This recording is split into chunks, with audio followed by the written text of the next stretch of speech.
चलिए, तो चैप्टर का नाम है magnetic effect of current. Magnetic effect of current क्या होता है? ठीक है, जिस प्रकार से केमिकल इफेक्ट ऑफ करंट मतलब जब हम करंट की वजह से किसी प्रकार की केमिकल रिएक्शन को परफॉर्म करवाते हैं, that is called chemical effect of current. ठीक है, जब हम और भी आपने सुना होगा हीटिंग इफेक्ट ऑफ करंट, 9-10 पे सुन रखते हैं हीटिंग इफेक्ट ऑफ करंट। जब वायर में करंट को फ्लो कराते हैं तो वायर गर्म हो जाता है, that is called heating effect of current. मतलब कुल मिला के करंट की वजह से जो फिनोमेना होते हैं उनके लिए स्पेशली इस तरीके का स्टेटमेंट यूज़ किया जाता है, heating effect of current, chemical effect of current. और अब फिलहाल हमारे सामने है मैग्नेटिक इफेक्ट ऑफ करंट, है ना। मैग्नेटिक इफेक्ट ऑफ करंट ये चैप्टर का नाम है। इसका मतलब क्या होता है मैं लिख देता हूँ। The phenomena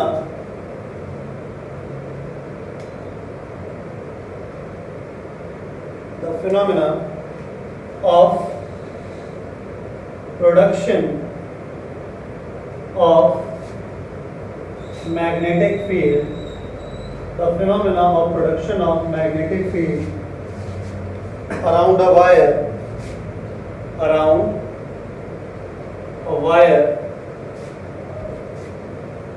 again around a wire when a direct current flows through it. When a direct current flows through it, ठीक है, the phenomena of production of, ठीक है, magnetic field around a wire when a direct current flows through it is called magnetic effect of current. आई बात समझ में?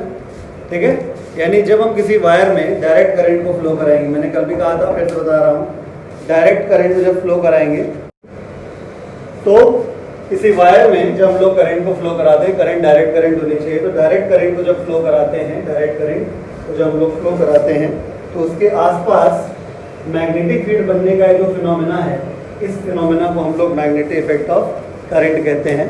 ठीक है, by the way magnetic field बनाने का काम किसका था? मैग्नेट का। पहले लोग यही मानते थे कि मैग्नेटिक फील्ड किसकी वजह से बनती है? मैग्नेट की वजह से बनती है। लेकिन बाद में जब ये पता चला कि किसी वायर में हम लोग डायरेक्ट करंट को फ्लो कराते हैं तो उसके आसपास भी मैग्नेटिक फील्ड बन जाती है, तो इस फिनोमेना को कह दिया गया मैग्नेटिक इफेक्ट ऑफ करंट। आई बात समझ में? तो अब इस हेडिंग के अंदर हमें एक टर्म मिला, क्या? Magnetic field.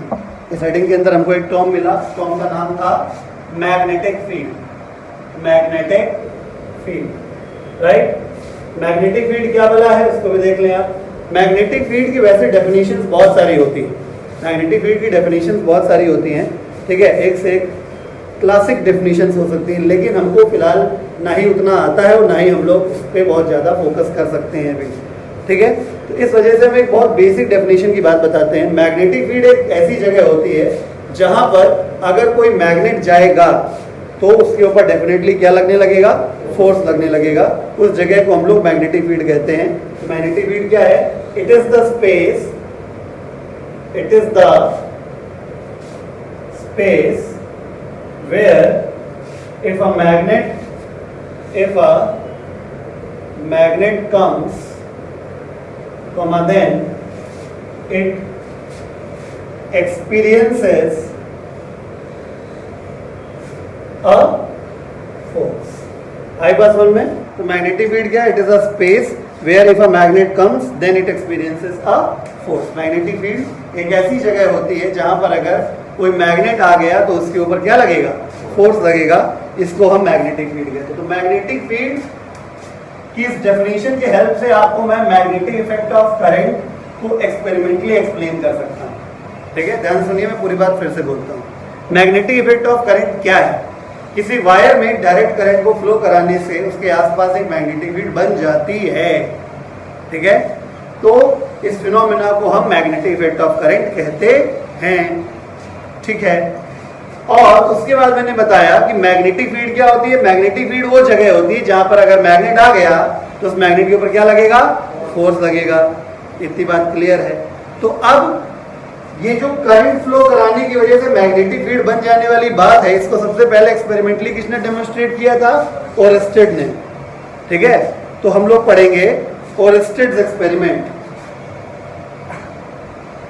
OERSTED, ओरस्टेड्स experiment. Basically ये क्या एक्सपेरिमेंट था, ये एक एक्सपेरिमेंटल डेमोन्स्ट्रेशन था। Experimental demonstration of magnetic effect of current. समझ में आ गई बात। मैग्नेटिक इफेक्ट ऑफ करंट वाला समझते ना। मैग्नेटिक इफेक्ट ऑफ करंट का मतलब वायर में करंट को फ्लो कराने की वजह से वायर के आसपास मैग्नेटिक फील्ड बन जाने की जो फिनोमेना है उसका ये एक्सपेरिमेंटल डेमोन्स्ट्रेशन होता है। ठीक है, तो हम लिख रहे हैं इसमें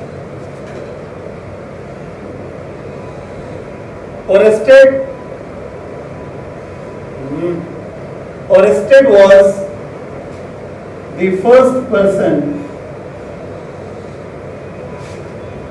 who experimentally demonstrated that when a direct current flows through a conductor, then a magnetic field is produced around it. ठीक है, क्लियर। तो ओरस्टेड एक्सपेरिमेंट में हम लोग क्या पढ़ेंगे, हम लोग एक्सपेरिमेंटल डेमोन्स्ट्रेशन देखेंगे मैग्नेटिक इफेक्ट ऑफ करंट का। तो Oersted was the first person who experimentally demonstrated that when a direct current, मैं फिर से वही बात लिख रहा हूं, जब डायरेक्ट करंट को किसी कंडक्टर के थ्रू यानी किसी कंडक्टिंग वायर के थ्रू फ्लो कराते हैं तो उसके आसपास क्या बन जाती है, मैग्नेटिक फील्ड बन जाती है। ठीक है, तो हम देखेंगे इसका एक्सपेरिमेंटल डेमोन्स्ट्रेशन।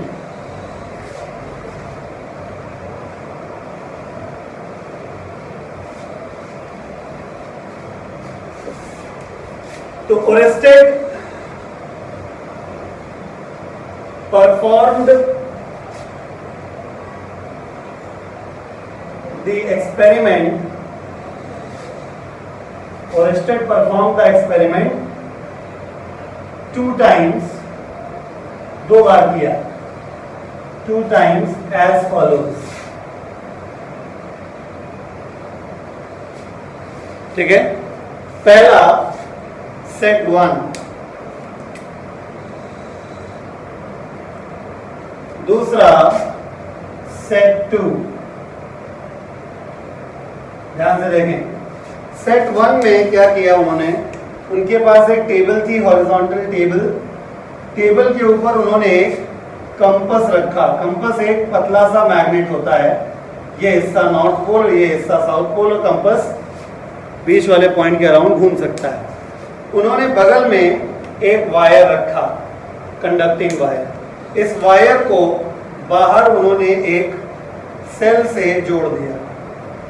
ठीक है, ये बड़ा प्लेट तो प्लस, छोटा प्लेट तो माइनस, इस तरीके से उन्होंने जोड़ दिया। ये हो गया एक्स और वाई। जब उन्होंने जोड़ा तो ऑब्वियसली क्या फ्लो हुई होगी, यहाँ पे करंट। जैसे ही करंट फ्लो हुई तो ओरस्टेड ने ये ऑब्जर्व किया कि जो कंपास है उसका निडल इस तरफ घूम गया, मैग्नेट घूम गया, मैग्नेट पे फोर्स लग गया। ठीक है, तो यहां से उनको कुछ शक हुआ कि इसका मतलब ये है कि पहले तो ये मैग्नेट नहीं हिल रहा था, अभी हिल गया यानी फोर्स लगा। और मैग्नेट पे फोर्स लगता कहाँ है, मैग्नेटिक फील्ड के जब वो अंदर होता है। तो ऐसा क्या हुआ कि यहाँ पे फोर्स लगना शुरू हो गया, हमने करंट को फ्लो कराया। इसका मतलब ये है कि जब वायर में करंट को फ्लो कराया जाता है तो उसके आसपास 100% क्या बनती है, मैग्नेटिक फील्ड बनती है। और उसी मैग्नेटिक फील्ड के बनने की वजह से इस कंपास का सिस्टम इधर से उधर हो गया, यानी फोर्स लगा है। आई बात समझ में? तो उन्होंने इसको क्रॉस वेरीफाई करने के लिए इस एक्सपेरिमेंट को रिपीट किया। रिपीट करने में उन्होंने कुछ एक्स्ट्रा या अलग नहीं किया। क्या किया, ध्यान से देखें। उन्होंने कंपास को फिर वैसे ही अरेंज किया, ये नॉर्थ और ये साउथ हो गया, ये बीच का पॉइंट, यहाँ पे उन्होंने फिर से वही वायर रखा। तो इस वायर को उन्होंने क्या किया, फिर से बाहर एक सेल से जोड़ा। सेल में ये बड़ा प्लेट और ये छोटा प्लेट, ठीक है, ये हो गया x, है ना, और ये हो गया y। इस केस में ये प्लस है ये माइनस है, तो करंट कैसे फ्लो करेगी, ऐसे, राइट। इस बार ओरेस्टेड ने क्या देखा, इस बार उन्होंने ये देखा कि कंपास जो था वो अपोजिट डायरेक्शन में घूम गया। तो यहां से उनका शक यकीन में बदल गया, यहां से उनका शक यकीन में बदल गया। उन्होंने कहा कि 100% वायर में हम जब करंट को फ्लो कराते हैं तो उसके आसपास मैग्नेटिक फील्ड 100% बनता है, क्योंकि यहाँ पे ऐसा भी हो रहा है कि जब हम करंट की डायरेक्शन को बदल रहे हैं तो डिफ्लेक्शन की दिशा भी बदल रही है, यानी फोर्स की दिशा भी बदल रही है। और ऐसा एक ही चीज में होता है, वो होता है फील्ड। चाहे इलेक्ट्रोस्टैटिक्स की बात करो तो इलेक्ट्रिक फील्ड, वो भी डायरेक्शन में, उसमें भी डायरेक्शन होता है। और मैग्नेटिज्म की बात करो तो मैग्नेटिक फील्ड, उसमें भी डायरेक्शन होता है। तो 2 बार एक्सपेरिमेंट को रिपीट करके ओरेस्टेड ने ये कंफर्म किया कि जब भी हम किसी वायर में करंट को फ्लो कराते हैं, ठीक है, तो 100% उसके आसपास मैग्नेटिक फील्ड बन जाती है। तो ये था ओरेस्टेड का एक्सपेरिमेंट। अब हम देखते हैं आगे।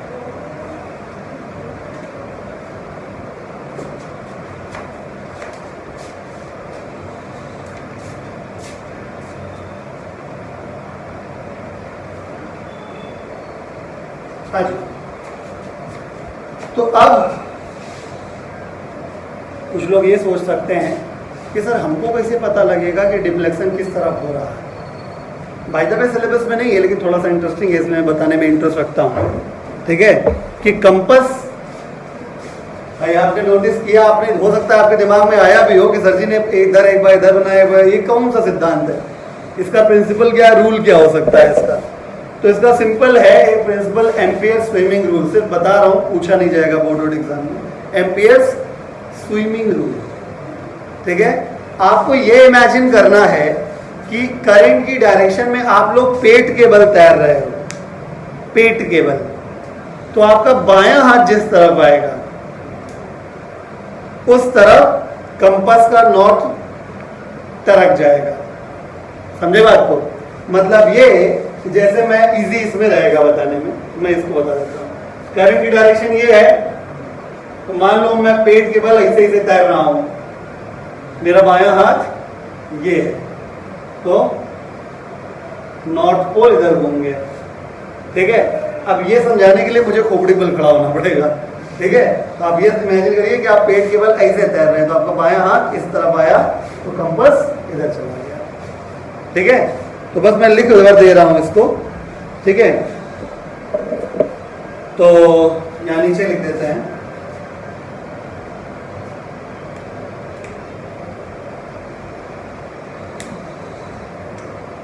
Direction of deflection of compass is given by amperes swimming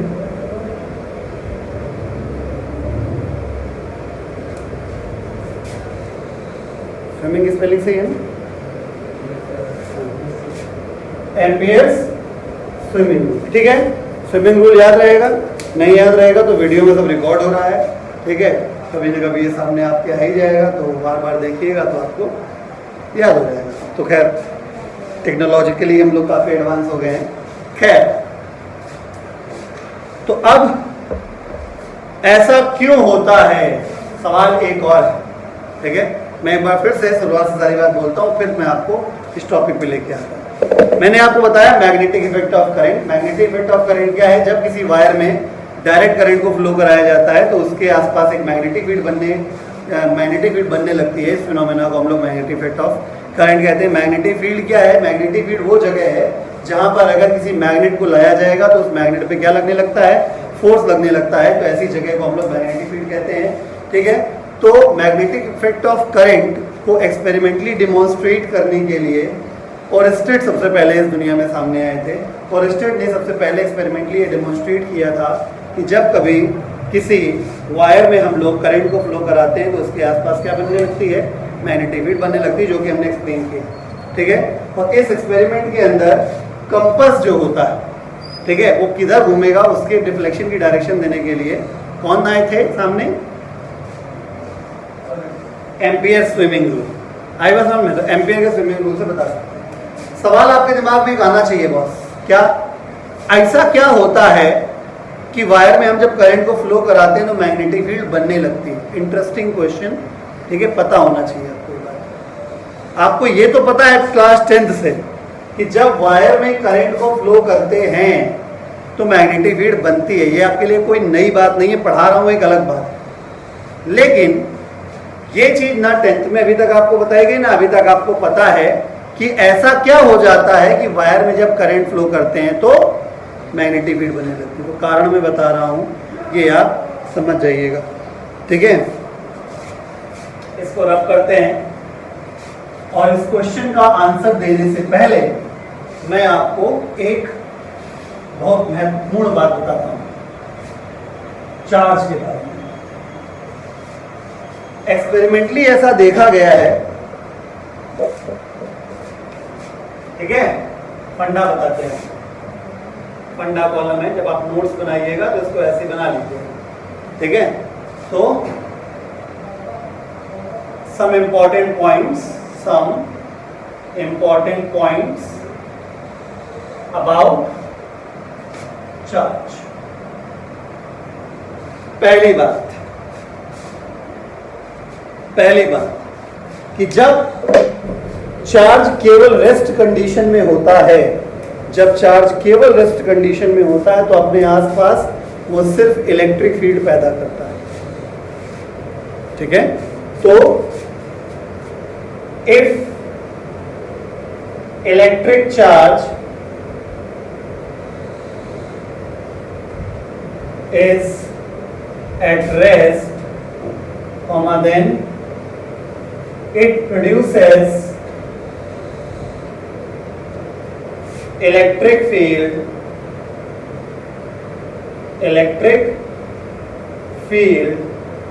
around it। बात समझ में आ गई? पहली बात। दूसरी बात, अगर चार्ज मूव करे लेकिन कांस्टेंट वेलोसिटी से मूव करे, यानी उसकी वेलोसिटी चेंज नहीं होनी चाहिए, तो अपने आसपास वो इलेक्ट्रिक फील्ड तो प्रोड्यूस करेगा ही करेगा, क्योंकि चार्ज है, मैग्नेटिक फील्ड भी प्रोड्यूस करने लगता है। ये चार्ज का नेचर है। आई बात समझ में? यानी if electric charge moves with constant velocity, then it produces electric field as well as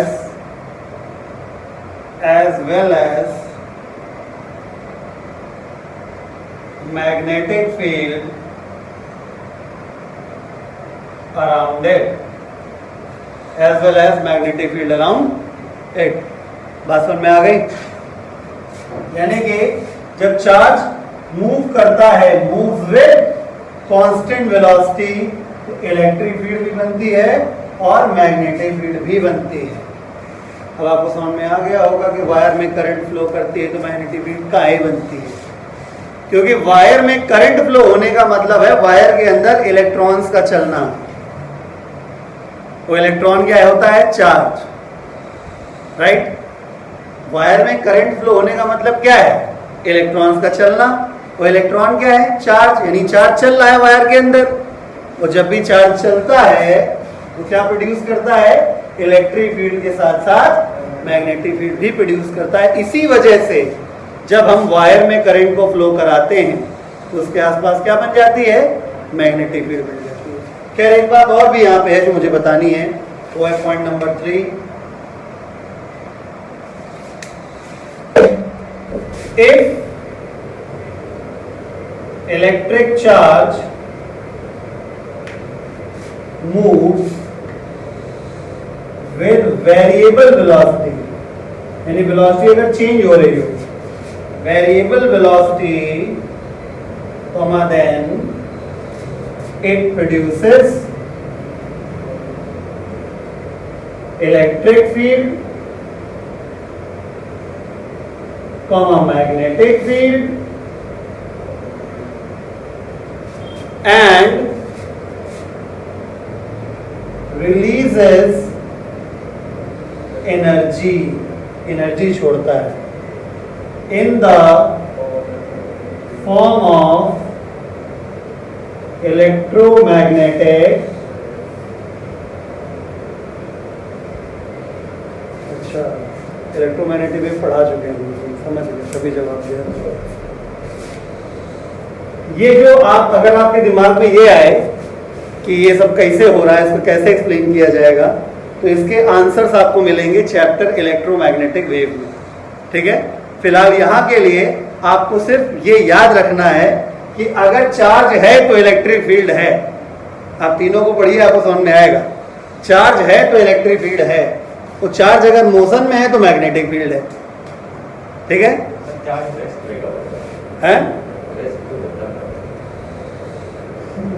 कभी भी कर लीजिए चार्ज को रेस्ट पे। आपने वही बचपन में किए होगे, अपने ड्राई एयर पे स्केल को रगड़ दो, फ्रिक्शन करने से बॉडी पे चार्ज आ जाता है, रख दो, रखिए body, charge is at rest.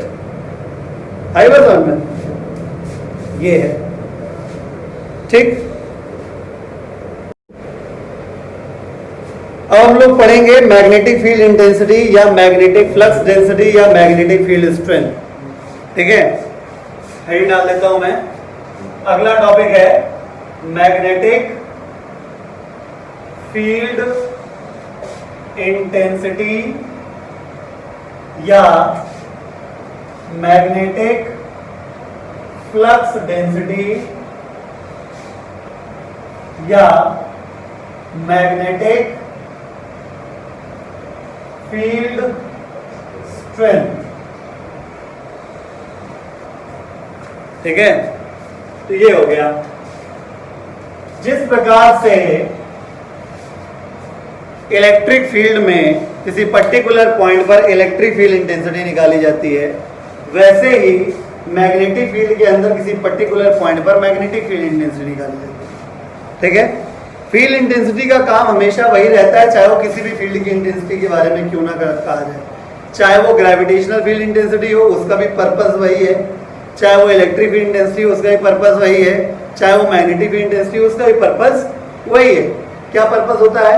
Field intensity हमेशा एक वेक्टर क्वांटिटी होती है। पहली बात, वेक्टर क्वांटिटी होती है तो इसका मतलब 100% इसकी एक स्पेसिफिक डायरेक्शन होती है, ठीक है। इस डायरेक्शन की हेल्प से पता लग पाता है कि अगर उस पॉइंट पे कोई चीज जाएगी तो उसके ऊपर फोर्स किस दिशा में लगेगा, राइट, ओके। जैसे अगर हम मैग्नेटिक फील्ड इंटेंसिटी की डायरेक्शन हमको पता चल जाए और वहां पे कोई मैग्नेट पहुंच जाए तो मुझे पता चल जाएगा इस मैग्नेट पे फोर्स किधर लगेगा। टेक्निक्स होती हैं, उसका इस्तेमाल करेंगे, वो पता चल जाएगा। जैसे इलेक्ट्रिक फील्ड में होता था कि इलेक्ट्रिक फील्ड में किसी पर्टिकुलर पॉइंट पर अगर इलेक्ट्रिक फील्ड इंटेंसिटी डायरेक्शन पता है तो फोर्स की डायरेक्शन पता कैसे याद होगा? अगर थोड़ा बहुत याद हो तो हम याद दिलाएं कि अगर पॉजिटिव चार्ज है तो जिस तरफ फील्ड इंटेंसिटी की डायरेक्शन होती है उसी तरफ फोर्स लगता है, और अगर किसी जगह पर चार्ज नेगेटिव रखा हुआ है और अगर वहां पे फील्ड इंटेंसिटी डायरेक्शन इधर है तो फोर्स इधर लगेगा, अपोजिट डायरेक्शन में। तो टेक्निक होती है हर जगह की, यहाँ की भी वैसे ही होगी। दूसरी चीज फील्ड इंटेंसिटी का मैग्नीट्यूड, वो क्या बताता है फोर्स ज्यादा लगने वाला है कि कम लगने वाला है, राइट। अगर किसी जगह पर फील्ड इंटेंसिटी का मैग्नीट्यूड ज्यादा है, डायरेक्शन की बात हो गई, अब बात कर रहे हैं मैग्नीट्यूड की। अगर मैग्नीट्यूड ज्यादा है तो बनी बात है वो चीज जब वहां पहुंचेगी तो फोर्स ज्यादा लगेगा, मैग्नीट्यूड कम है तो फोर्स कम लगेगा। बात समझ में आ गया। तो फील्ड इंटेंसिटी एक वेक्टर क्वांटिटी होती है जिसके मैग्नीट्यूड और जिसके डायरेक्शन से हमको फोर्स के बारे में आइडिया लगता है कि अगर उस पर्टिकुलर जगह पर कोई चीज जाएगी तो वहां पे फोर्स ज्यादा लगने वाला है या कम लगने वाला है। मैं लिख देता हूं, तो it is a vector quantity, it is exactly word सही सही लिखते हैं आप लोग, टैली करिएगा। It is a vector quantity, it is a vector quantity whose magnitude is directly proportional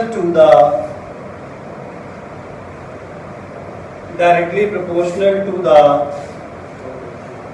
force experienced, the magnitude of force directly proportional to the magnitude of force experienced by the magnet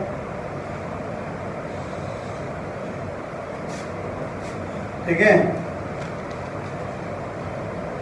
at a particular point, या इसको ऐसे लिख सकते हैं, it is a vector quantity whose magnitude is directly proportional to the magnitude of force experienced by a magnet at a particular point inside the magnetic field and its direction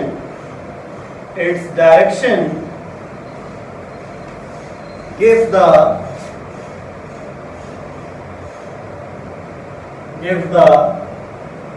direction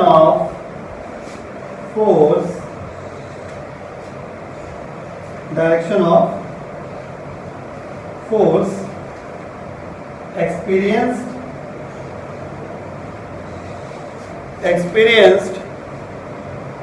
by the magnet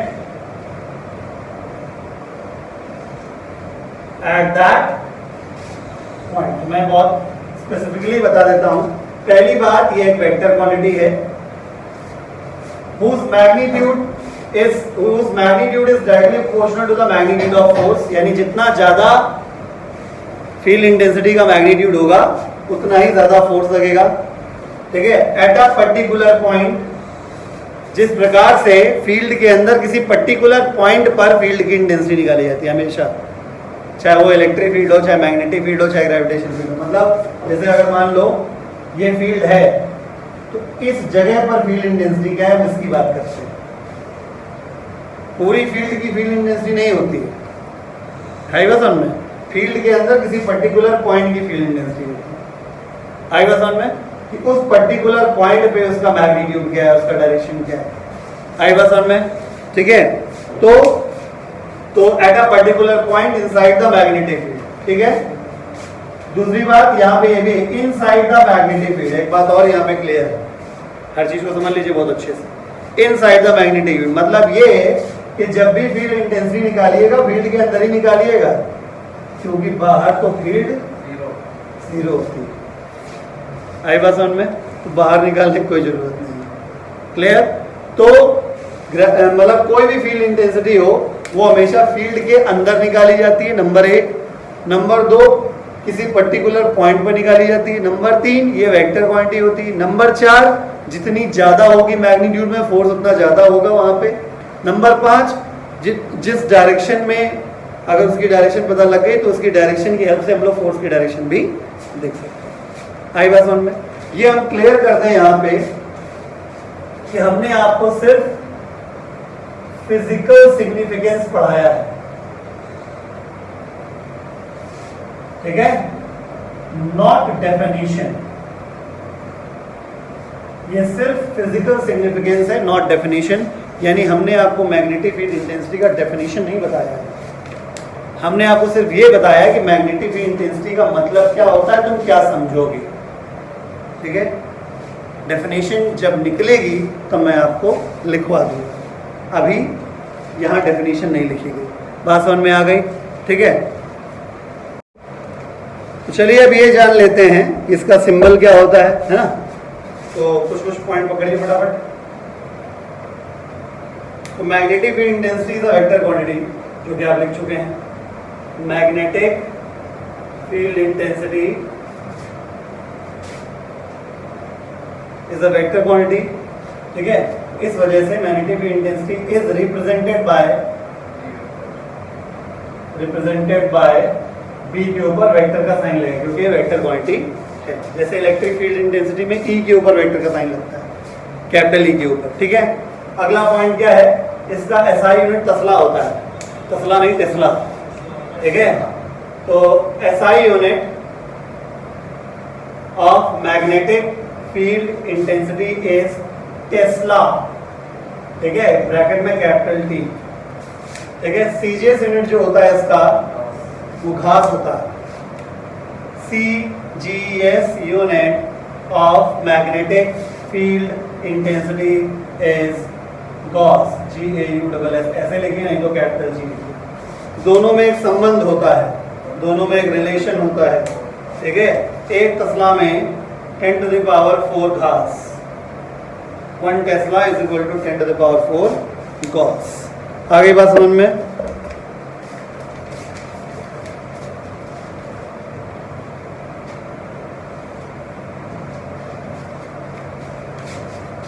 अब हम आपको बताएंगे कि किसी wire में जब current flow होती है तो मैग्नेटिक फील्ड बनती है, और मैग्नेटिक फील्ड होगी तो मैग्नेटिक फील्ड इंटेंसिटी भी कैलकुलेट होगी।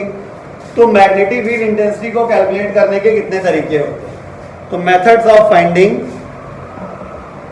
Magnetic field intensity around a current carrying wire.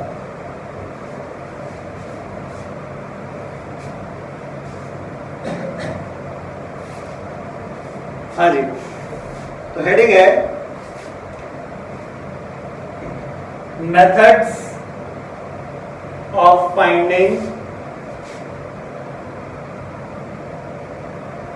Magnetic field intensity due to a current carrying wire,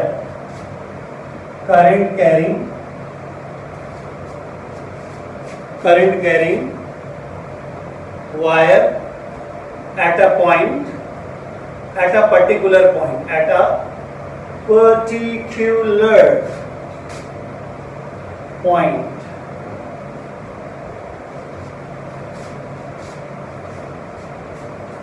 clear? तो हमने क्या बताया आपको, ध्यानपूर्वक फिर से सुने। किसी वायर में जब करंट फ्लो होगी तो मैग्नेटिक फील्ड बनेगी, और मैग्नेटिक फील्ड में हम लोग क्या करेंगे, क्या कैलकुलेट करते हैं, मैग्नेटिक फील्ड इंटेंसिटी। तो अब उस मैग्नेटिक फील्ड इंटेंसिटी को निकालने के लिए, कोई जो बी वेक्टर था, बी वेक्टर की वैल्यू को निकालने के लिए हमारे पास क्या क्या तरीके होते हैं, क्या क्या नुस्खे होंगे। तो दो मेन नुस्खे हैं, एक होता है बायोट-सेवर्ट लॉ और एक होता है ampere circuital law.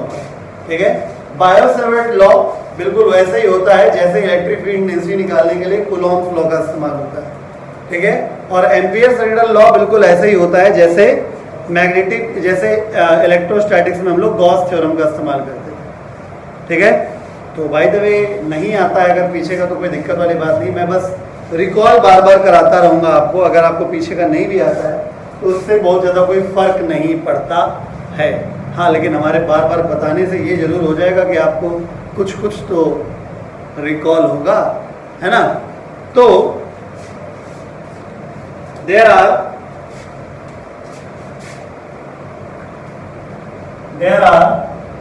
Following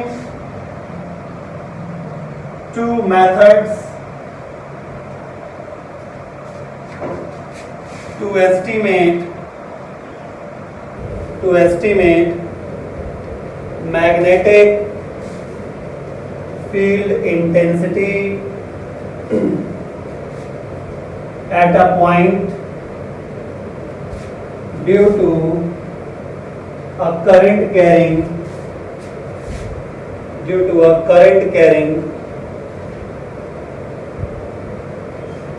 wire, किसी करंट कैरिंग वायर की वजह से मैग्नेटिक फील्ड अगर किसी पर्टिकुलर पॉइंट में निकालनी है तो दो तरीके होते हैं, ठीक है। पहला तरीका है बंधु, पहला का नाम है और दूसरे का नाम एक साथ लिखते हैं और अगले लेक्चर में हम लोग पूरा पढ़ेंगे। पहले का नाम है बायोट सवर्ट लॉ, यही है जो कूलॉम्स लॉ जैसा होता है, और एक होता है एम्पियर्स सर्किटल, ठीक है, ये होता है गॉस थ्योरम जैसा। नेक्स्ट लेक्चर में हम लोग बायो सवर्ट लॉ से शुरू करेंगे।